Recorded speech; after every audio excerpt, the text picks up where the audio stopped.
Velkommen til 7 dage med mere indre ro. Den øvelse, jeg har til dig i dag, jeg vil næsten tro, at det er den sværeste øvelse, du kommer til at få i løbet af de her 7 dage. Indre ro, det kræver nemlig helt klare, kærlige grænser. Så øvelsen til dig i dag, den handler om, at du skal lære at sige nej. Ikke fordi du er egoistisk. Du siger nej, fordi du tager dig kærligt af dig selv. Mange mennesker, der døjer med stress, de gør det, fordi de er for empatiske. Du er måske en person, som altid forstår, hvad andre folk de står i, når de beder dig om hjælp. Og netop det, at du forstår dem så godt, gør, at du har rigtig svært ved at sige nej til dem. Du har svært ved at sige, jeg forstår godt dit problem, jeg forstår dine udfordringer, men jeg kan desværre ikke hjælpe dig. Men ved du godt, at det er helt okay, at du siger nej, og at du siger fra til andre mennesker. Du gør det, fordi du passer på dig selv.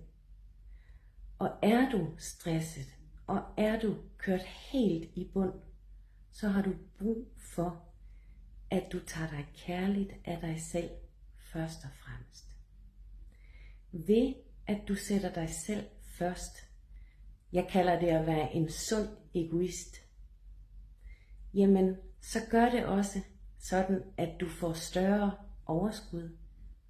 Og når du er i balance med dig selv, og du har overskud, så når du også frem til det sted, hvor du igen er i stand til at hjælpe andre. Men du skal ikke bare sige ja, når andre kommer og beder om din hjælp. Det er faktisk okay at sige, jeg forstår godt, hvad det er, du beder mig om. Jeg skal lige tænke over det. Og når du har tænkt over det, når du virkelig har mærket efter indeni, så er det okay, hvis du kan mærke, at du kan faktisk ikke overskue og skulle tage dig af mere lige nu, andet end at du skal tage vare på dig selv. Så hvad skal du sige nej til i dag? Hvad skal du sige nej til, fordi at du siger ja til, at du tager dig kærligt af dig selv? Jeg er spændt på, hvad du når frem til, og om du kan det. Det kan du godt. Jeg tror på dig.